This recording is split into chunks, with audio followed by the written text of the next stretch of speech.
Hey guys, welcome back to my channel. So, today I'm gonna be filming a book video. What's the date today? Hold on. Where's my phone? It's the 20th of December. Just a couple of days ago, I have finished reading 100 books, which is basically my goal this year. I initially started off with 10 books. I've got a pimple here. So today we're gonna talk a bit about all the books I've read in 2020 and also what I think about reading in general, because I only started reading this year. Yeah, let's get started. I'm gonna sit you guys somewhere here and I've got lots of books in front of me. I don't even have all of my books with me. I have all the books just kind of like laid out in front of me. I'm gonna log into my Goodreads account and we're gonna go through all of the books I've read this year. We are gonna go into my 2020 reading challenge. So I have read 100 books in 2020. I'm really happy about this. Actually, I'm gonna be reading more than 100 books because it's only the 20th of December and I'm currently still reading more books. But my goal was 100 books. So anyways, we're just gonna keep it at 100 books. So I'm gonna go into my year in 2020 books. I have read in total of 1,617 pages. Oh my god. My shortest book that I've read is called Fairyland by Edgar Allan Poe. That was 10 pages. And my longest book is this book right here, A Little Life Behind Yanagihara. This book was deemed the saddest book in the entire world. When I heard that, I just had to read the book. The book just made me angry. Chapter 4, look at all the tabs that I have. Just made me so mad. It is a sad book. There's lots of graphic details, lots of triggers, very graphic abuse, self-harm, rape. I've watched so many videos of YouTubers just reading this book and just bawling their eyes out and having a mental breakdown, but that didn't happen to me. But yeah, this is the longest book I've read. This is 816 pages. I have another book that's coming in the mail. That one's actually going to be longer than this one. To Sleep in the Sea of Stars by Christopher Paolini. I'm super excited to read that one. It's like an adult sci-fi. So it says that the average book length that I had in 2020 was 169 pages. It's not too bad. My most popular book that I've read this year is Harry Potter and the Philosopher's Stone. Yeah, that was actually the first book that I read this year. So I started reading this year in March, and before that I have never read books. I just never thought about reading books. It wasn't a hobby, nothing like that. I read when I was in primary school and that was it. I liked reading when I was younger and I never got back into reading until this year. I found that I really love books. I have gotten quite addicted to buying lots of books as well. I have tons of books right now that's in the mail coming to me all the way from Book Outlet in the US. In fact, I'm going to show you a couple of new books that I bought as well later. The least popular book that I read, this one is called Cinderella. It's an English to Japanese translation of Cinderella. Only 2 people have read this one. My average rating for all the books that I have in 2020 is 3.9 stars. I have quite a number of 5-star reads this year and I have DNF'd a couple of books. The highest rated one that I have on my Goodreads account is this Child of Earth. It is duology, I think. First is The Child of Water and then Child of Earth, I think. This book made me, oh my god, it's just so good. You have to read this book. It is so good. It's a really short novella. I mean, it is a novella, so it is a short story anyways, but it's so good. So good. It's about this human girl. She discovers that she's actually a child of water. So she's not actually human, she's got powers.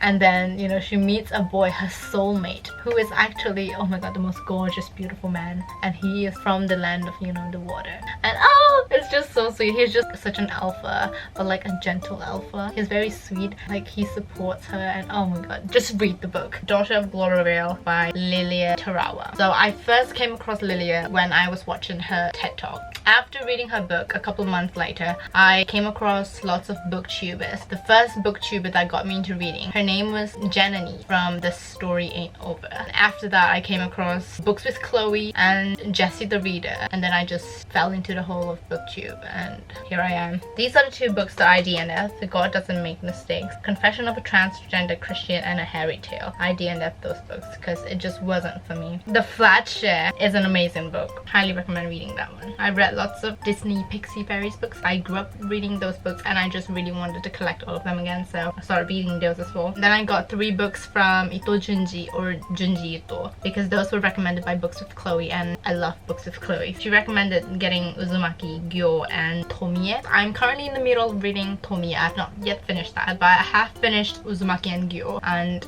They're really good. Everyone's an Alien When You're an Alien too is really good too. Alien, simple kind of children book. Then I read The Fault in Our Stars this year as well. I've watched the movie, I've never read the book. I like the book better. Oh my god, I just want to talk about this one. It's the High Tea series by Kate O'Keefe. No more bad dates, no more terrible dates, and no more horrible dates. They are all companion novels to each other, and oh my god, so good. It's the same kind of vibe where you're just chilling with your best girlfriends and you guys just talk about, you know, what you want your future husband to be like. Reading the book just feels like that. It feels like I'm with my girlfriends and we're just talking about finding the one for us. I love it. The way she writes, it gets me. I finished the entire audiobook for Spiderwick, which actually turned out to be a lot darker than the movie. Like, the movie was just so mystical and just fantasy beautiful, but it wasn't like that in the book. The book was actually really dark, but also fantastical. Quite a little bit of blood as well. Oh my god, this one. It's called The Star Outside My Window. Oh my god, I talked about this in my first ever book video. This was the only book this year that actually made me bawl my eyes out. I was full out sobbing reading this book. It's so good. It's about this little girl. She lost her mom at a very young age. She just can't seem to grasp the reality that her mom is no longer alive. She believes that one of the stars is actually her mom, and she follows that star of thinking that her mom is still alive, and then at the end of that she finds out that her mom is actually dead, and then everything starts clicking back into place. And that was when I cried, because everything was written in a child's perspective. So at the end of the book you get to see how the child interprets everything. Everything just starts flooding into the child's head, and it was so overwhelming. I felt so sad. That was a 5 out of 5 stars. I Hate You Proposed. That one's really good too. That was actually one of my first ever contemporary romance books. I've also read a couple of Japanese books this year. Hitori Kurashi no Shougakusei by Matsushita Koichiro. It's just like a slice of life anime manga. I also read The Diary of a Young Girl by Anne Frank. I DNF'd this book. I was so interested in wanting to know more about the Holocaust, which was why I read this book in the first place, but it was boring. I've tried reading this book so many times, I just couldn't get through it. This is actually the house edition of Harry Potter books. I don't have the regular editions, and I'm only planning to have the house editions. I am a Gryffindor, if you guys didn't already know. A lot of people think I'm Slytherin, but actually, you know, I am a proud Gryffindor. I've only read until The Prisoner of Azkaban. I am halfway through Goblet of Fire, but I've not finished reading that yet. I absolutely love this one. I gave it a 5-star rating, of course. Sirius Black.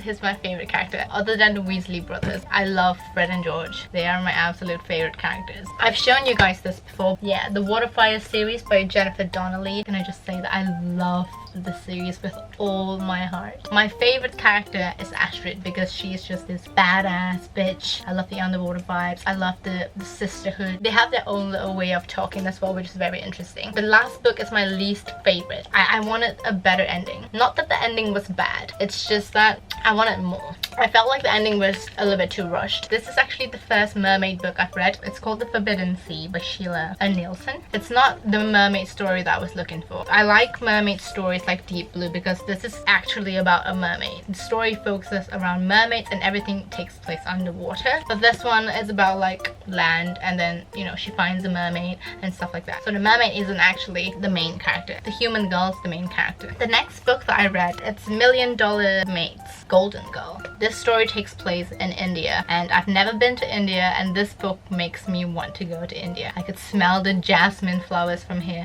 and taste all the beautiful Indian food. This book takes place not only in India but in the royal family of India, so you can just imagine all the beautiful like designs and all that. It's a very sweet love story, and I just love the way they describe India. A lot of people that I know don't really talk about how beautiful India is, and I've never really thought about how beautiful India is as well until I read the book. Yeah, I definitely will go to India someday. This is my lesbian experience with loneliness. I got this book because I am someone who has never had depression or any sort of mental illness, and I just don't understand what it feels like to have any of that. So I wanted to understand a little bit more, which is why I decided to get this book. It's just practically impossible for me to understand what it feels like. So reading this book, I didn't understand a lot of things that's in the book. This book and A Little Life, they both talk about depression. In A Little Life, because it's so graphic and painful to read, it gave me a little bit of insight of what it feels like if you have depression. I like A Little Life a lot more because it helped me understand a little bit more. This book made me cry. This is a Cinderella retelling, by the way. Everything about this book is so sweet. You can obviously tell by the title that it's about a very nerdy girl. It's like going to Comic-Con. It's a very nice twist on a good Cinderella story. And if you guys don't already know, I'm a huge fan of Cinderella. I love Cinderella. I collect Cinderella things, and I love this book. This book got a 5 out of 5 stars for me. I just read this one 2 months ago, I think. It's In Order to Live by Yeonmi Park, or Park Yeonmi. It's about this North Korean girl's journey to freedom. Where do I even start? It's just, she's so strong. Her story is so inspiring. You know, just looking at the things that North Korean people still have to go through. It just really humbled me. Not that I wasn't humbled to begin with, but it humbled me even more. It's a really inspirational book, and I cannot imagine how strong she is to have to go through all of that. I highly recommend reading this book if you want to know what's currently happening in North Korea right now. This book is the illustrated version of Cinderella. All the drawings were kind of inspired by, you know, the old French Victorian era. Look at all that. How to Keep a Boy from Kissing You by Tara Egglington. This one was okay. This wasn't a bad book, but it's just a little bit too juvenile for me. It's very middle school, very puppy love. I do enjoy a nice, pure, innocent, slow burn romance, but not in such a juvenile way. But the boy is very, very sweet. That I have to say.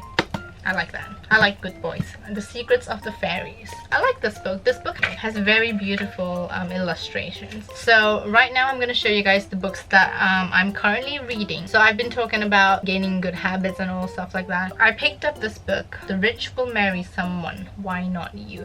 She basically teaches you how to marry a rich guy, but that's not what's important here. I realized that in this book she talks a lot about your manners and the way you carry yourself and all that. So it's not about teaching you how to get a millionaire boyfriend per se, because I don't really need that, but she does teach a lot about being a high quality woman, which was the exact kind of book that I was looking for. I feel like the title is just to drag people in, but the content of the book itself, it's about how you can be a high quality woman and maybe get a high quality man. That's what the book is about. Lots of highlights, because you have to tackle non-fiction books in a different way. For the genre fiction book that I'm currently reading, Miss Peregrine's Home for Peculiar Children. I've actually watched the movie. I am 179 pages into the first book, so that's chapter 7. It has 2 more books in this series. Hollow City and Library of Souls. Yeah, it is quite creepy, I'm not gonna lie. It has a very different vibe than the movie. The movie itself, it wasn't as creepy. It was mainly just mysterious. The book is creepy. You have really creepy pictures, very dark, creepy vibe. Very nice. I'm loving this book. So those are the 2 books I'm currently reading, and now I'm gonna show you guys the books that I bought. Like I said, there are still a couple of books that's coming in the mail. There's 10 books coming. Putney, Tiger Lily, A Totally Awkward Love Story, Words in Deep Blue, The Kingdom, Starry Eyes, which I'm very excited to read because books with Haley. Oh my god, Haley in Bookland. I love her. She recommended that. I can't wait to read it. Saints and Misfits, 10 After Closing, which sounds very interesting. Emergency Contact. I've heard a lot of good things about this book as well, so I can't wait to read it. The last book that I got was Restaurant to Another World. This is a graphic novel, manga, and it has cats. That's all I need to know. It has cats. So those are the books that are currently coming in the mail and will probably be here next year. These are the books that I bought just recently. Simon versus the Homo Sapiens Agenda. I've heard a lot of good things about this book as well, and I want to read it. I also got Everything by Nicola Yoon. The first Nicola Yoon book I read was The Sun Is Also a Star. I love that book, so I can't wait to read Everything. Everyone talks about this as well. It's such a hyped up book in the book community, so I'm very excited to read this. And then, being a Harry Potter fan, I just had to get J.K. Rowling Fantastic Beasts and Where to Find Them, the original screenplay. So this is literally just a script of the entire movie, just like printed out in text form. I got this book. It's the Summoner's Handbook. Basically, this is just a handbook of all the mysterious, fantastical beings. Look at that. Again, but better. I love coming of age, chick lit, finding yourself kind of fiction books. I'm a huge fan of contemporary romance. I'm so happy. Books just make me really happy. The most recent book that I got, this one just came yesterday. Kingdom of the Wicked by Kerry Maniscalco. It came with a letter from the author. Ta-da! And this is also my first signed book. Just reading the back over here, it says, each time his tongue touched mine, it felt as if the ground beneath me quaked. I sense that there's kind of a mature love in this book, so hopefully I get to experience something sensual. What are my book plans for next year? So I'm planning to get into the Percy Jackson series, and I'm also planning to get into reading some of Sarah J Maas books. That is all for today's video. Thank you guys so much for watching, and I will see you guys in my next video. Bye!